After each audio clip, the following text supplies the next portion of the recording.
Zambia 2021 Census. Everyone counts. Chapter 4. Census Fieldwork Procedures. Preparatory Duties. In order to carry out your work successfully, you should follow the following guidelines before the start of any work as an enumerator and before the start of each day. Before starting any enumeration, attend training sessions attentively and actively. Review the enumerator's manual. This includes reviewing the general interviewing procedures, the specific field procedures, and the question-by-question instructions. Review the questions in the census questionnaires. Before you begin interviewing, practice using the questionnaire to build up your confidence. You must understand the questionnaire in depth, including how to ask the questions, how to follow instructions in the questionnaire, and how to identify various types of questions. A successful interview requires enumerators who fully understand the census questionnaires and can use them easily and correctly.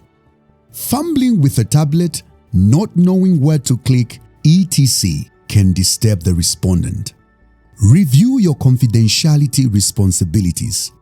As an enumerator, it is your responsibility to keep strictly confidential anything you learn or observe during an interview. Remind yourself never to disclose facts about anybody you interview to someone else. Familiarize yourself with your enumeration area. Your supervisor will assign this area to you and will also show you the boundaries of your EA and explain major features of this area in order for you to properly identify the boundaries. A portable document format, PDF map, will be uploaded on your tablet. Since the cooperation of the people is an essential factor in the success of the census, your supervisor will sometimes introduce you to the local, traditional and political leaders and other leaders or influential persons in the area to solicit their cooperation. For you to cover all households in your area in an orderly manner, you must follow the instructions given by your supervisor carefully. When you receive your work assignment, review it and ask any questions you might have. Remember that your supervisor will not always be available to answer questions when the work begins. Before starting work each day, organize census materials. Be sure you know what data collection tools you need and that you have them with you before going into the field to interview. Check that the tablet is working properly and has enough battery charge to complete an interview before you start asking questions. Check your appearance. The first thing the respondent notices about the enumerator is appearance. It is important that you present a good impression by being neat and wearing your identifying census apron. Check behavioral mindset. Remind yourself to be respectful, polite, and courteous. Doing so will make your work much easier as respondents will pick up your attitude and will respond better to you because of it. Review the material in Chapter 2. Especially during the first few days in the enumeration period, to make sure you are in the best attitude and mindset for enumeration. Daily duties. Each day, the enumerator is responsible for locating possible structures where households may be, visiting households, and interviewing those households. Locating and visiting households. The census moment and the reference date for 2021 census in Zambia will be midnight hour of 9th May 2021. The enumeration period has been fixed from 18th April to 8th May 2021. In this case, you will actually commence your work of enumeration on 18th April 2021 and complete the work by 8th May 2021. During this period, you have to cover your entire enumeration area and enumerate all households and every person living in these households as is explained later in this manual. On the night of 8th May 2021, you'll be required to enumerate the homeless population. Thereafter, in order to update the population with reference to the census moment, that is midnight hour of 9th May 2021, you have to quickly go around your enumeration area for a mop-up from 9th to 14th May 2021. During the mop-up, you should enumerate any new visitor or household in your enumeration area not already enumerated elsewhere, and also take into account bets that may have taken place in any of the households after your previous visit but before midnight of 9th May 2021. You will also have to delete the entries in the household questionnaires of persons who may have unfortunately died since your last visit at a household but prior to midnight hour of 9th May 2021. The deceased's information should be included in the mortality section of the questionnaire. In case there is a household member who was omitted during the initial household interview, you should include them in the household questionnaire. If any household member was reported as usual member absent but returned before the end of the enumeration period, you will have to change the household membership status to present. You will have to make a callback in case you don't find any knowledgeable person to update the information if necessary. For new births or deaths or visitors not enumerated elsewhere, update the appropriate household questionnaire or fill in fresh household questionnaire if a new household has moved into your area and not enumerated elsewhere.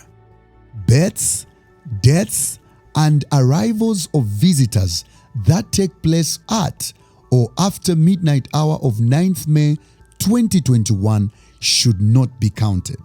Enumerator's workload. The enumeration area assigned to you is expected to have a population ranging from 600 to 740 in urban areas.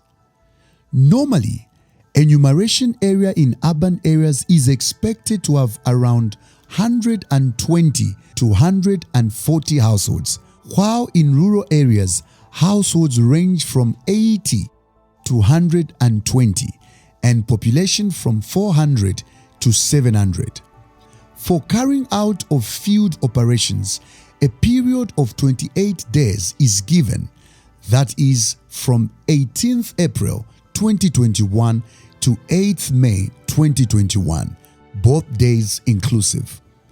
In addition, a period of 7 days is given for carrying out a mop-up round, that is from 9th May 2021 to 14th May 2021. In view of this workload, you are required to attend to census work regularly so as to complete the work within the notified time period. Further, it is important to note that the work assigned to you is based on the enumeration area, not the population or the households.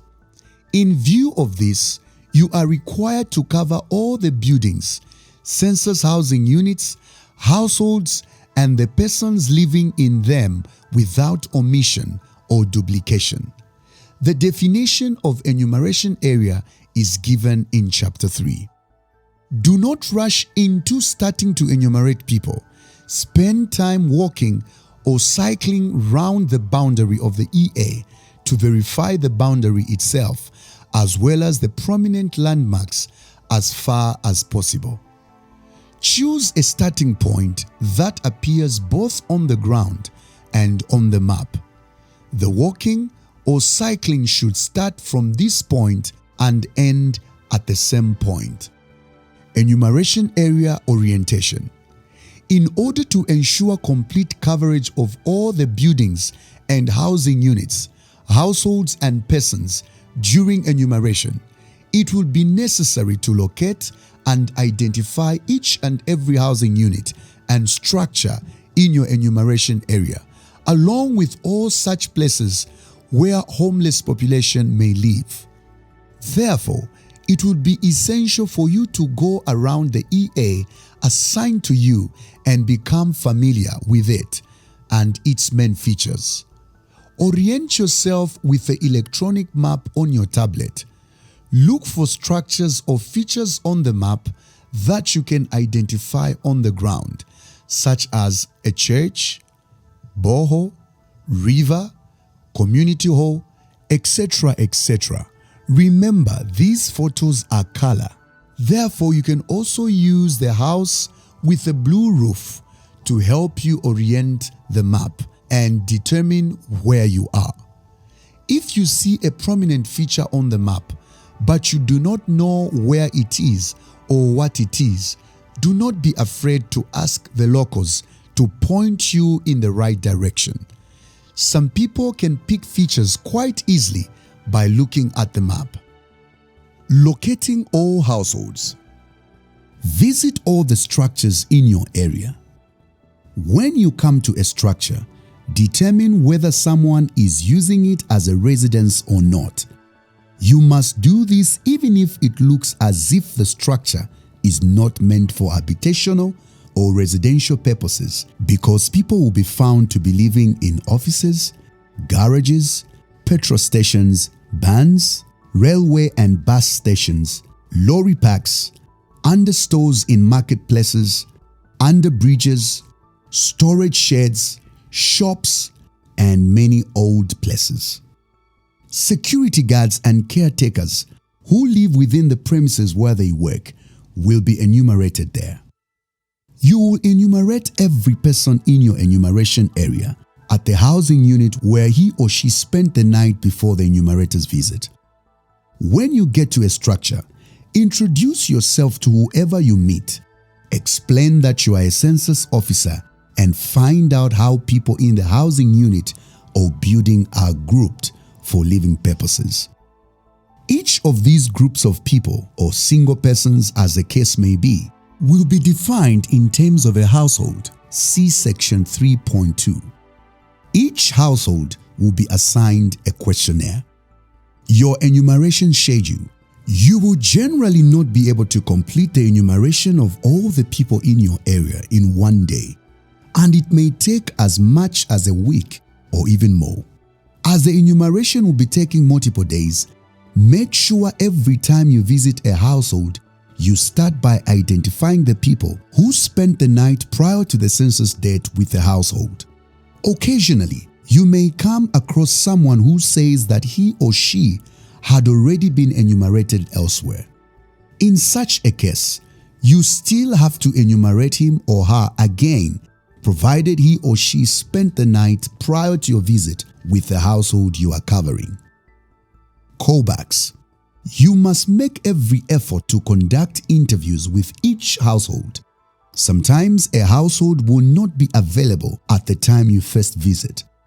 Make at least 5 visits on separate days when trying to obtain an individual interview to maximize the possibility of successfully completing the individual interview. When no household member is available, do not paste a sticker on the door of the housing unit. See section 4.2.3. But allocate the census building number and note in your notebook to revisit the housing unit later when the people are expected to be at home. You should tell the neighbors that you'll be coming back to that house and ask them to inform the occupants about the time of your next visit. In such cases, a visit early in the morning or late in the evening could be more fruitful. You may have to make at least 5 visits during the period of the census if necessary, and visits should be made at different times. Non-response. There are 3 types of non-response you may come across. These are non-contact. When you fail to find a respondent even after repeated visits. Refusal. When the respondent just refuses to give you information. And partial non-response. When you just get little or partial information about the household from the respondent. When your interview is interrupted and you never get to complete the interview later on. In such cases, consult your supervisor.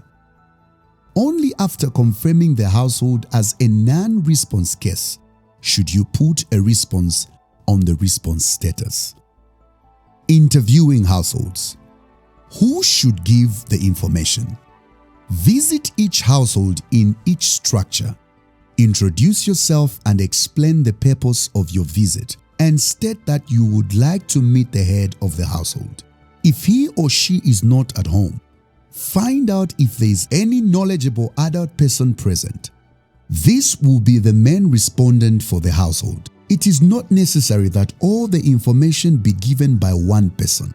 A respondent may consult any other member of the household on different items in the questionnaire.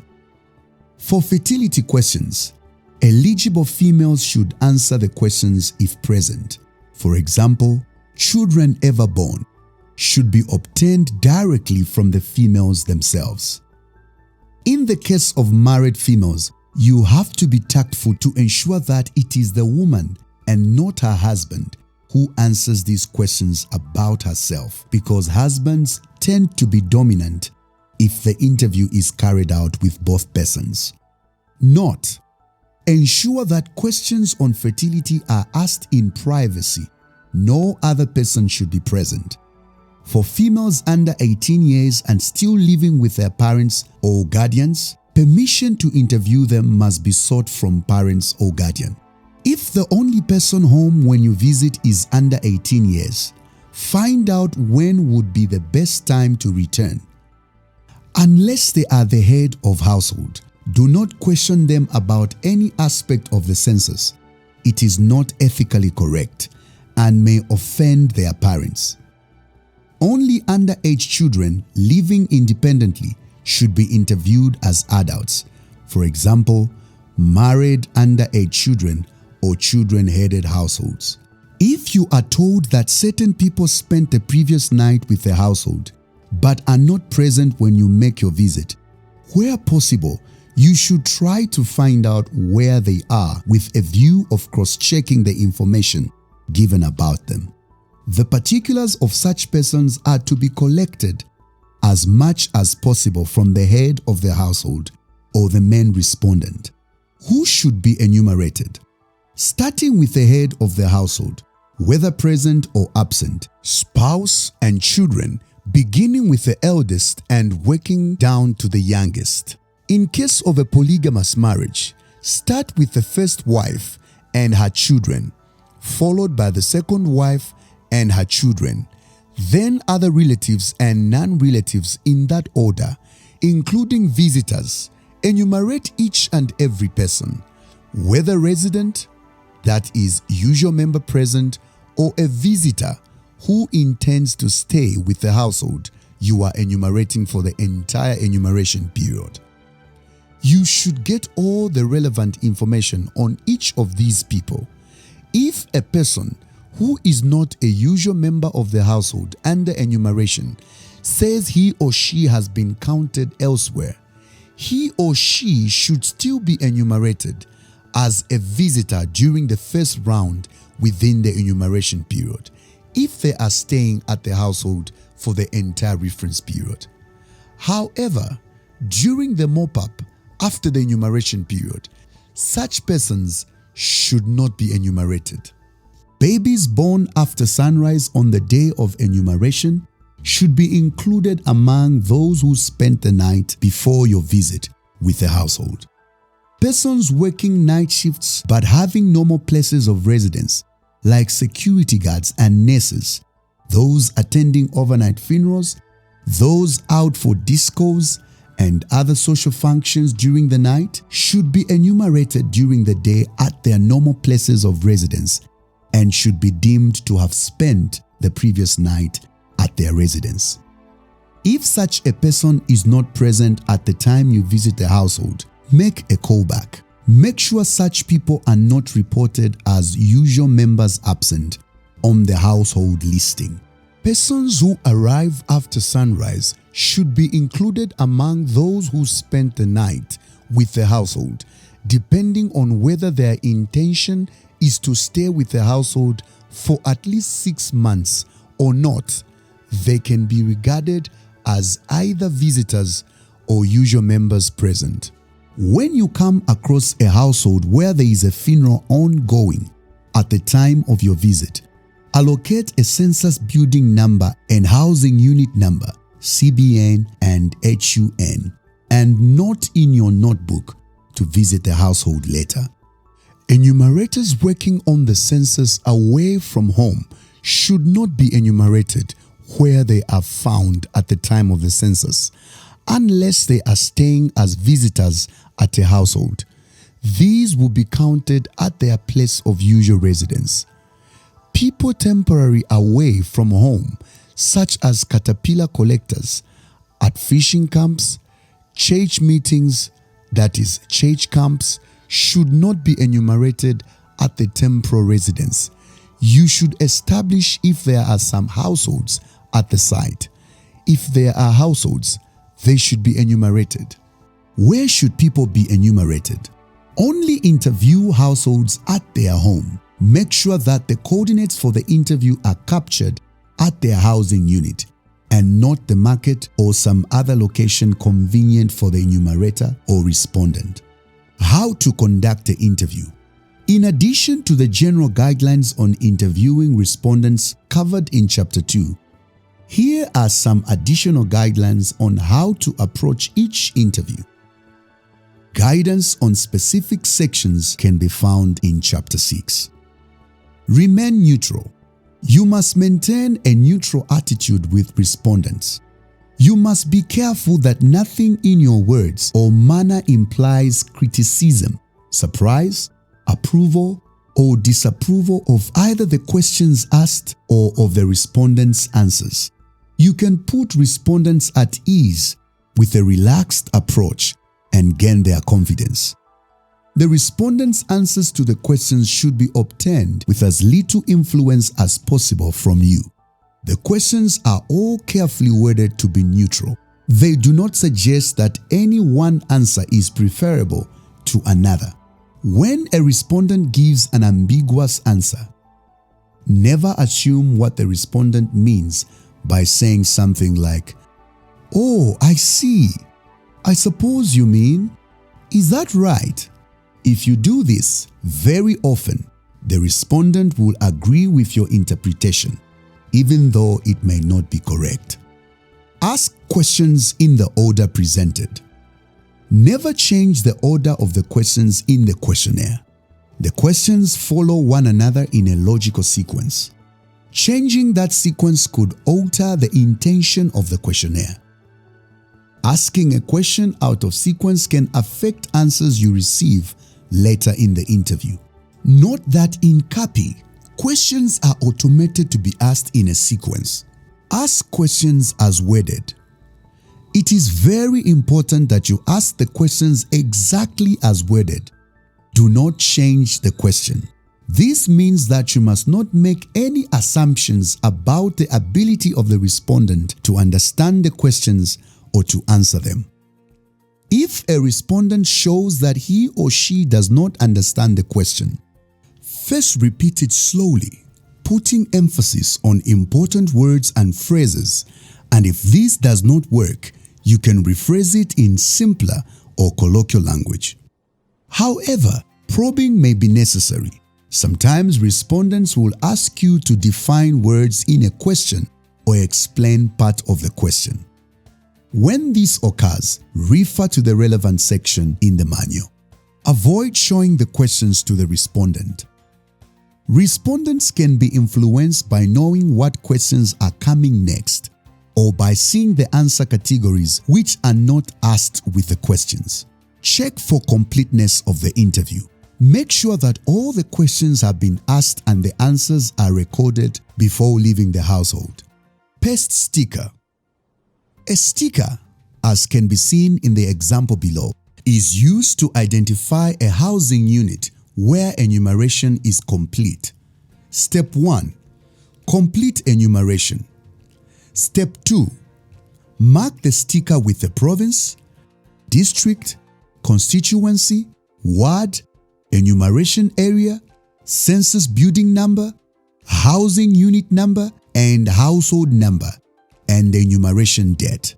The date will be that on which you enumerate the household and not that of any other visit when you do not contact a respondent. Step 3. Paste the sticker on the main door of the housing unit. Note: you should put stickers on all buildings. Here is an example of how the census sticker looks. Common challenges. What if there is no one at home? Sometimes you will not find people at home. In such cases, you will have to go back to the housing unit to enumerate the household later.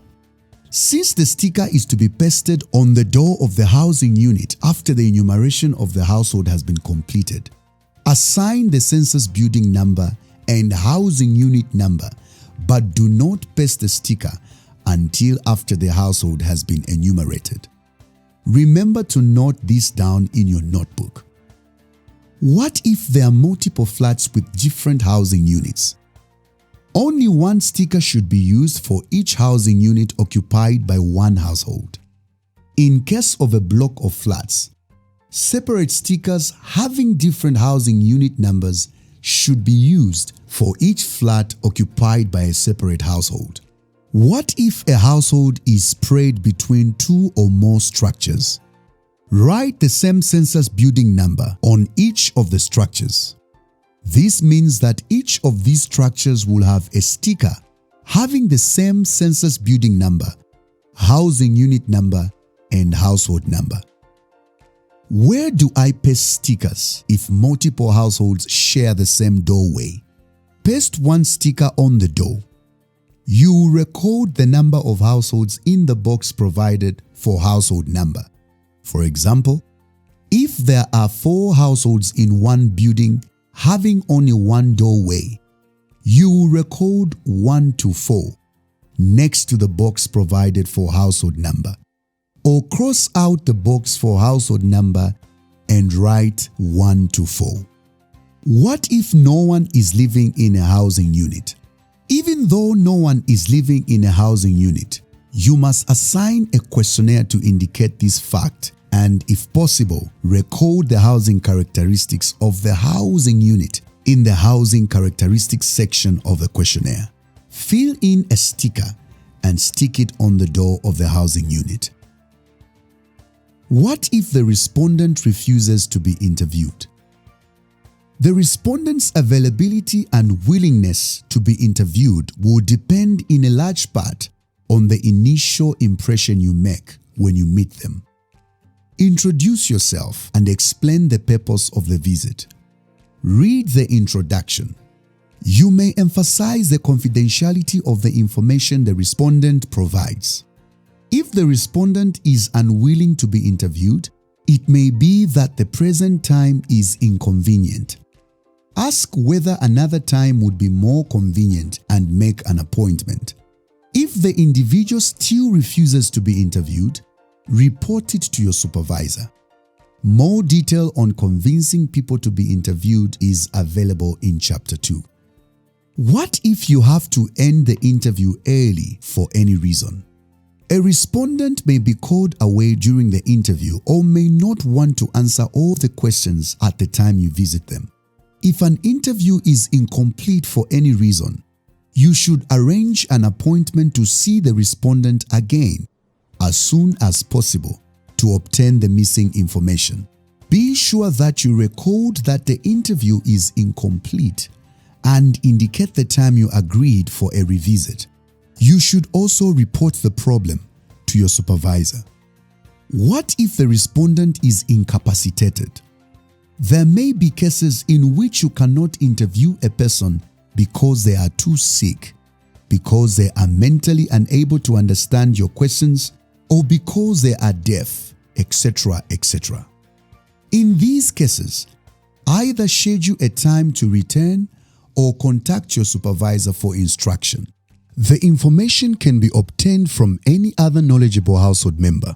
What if you identify a household respondent in the midst of neighbors?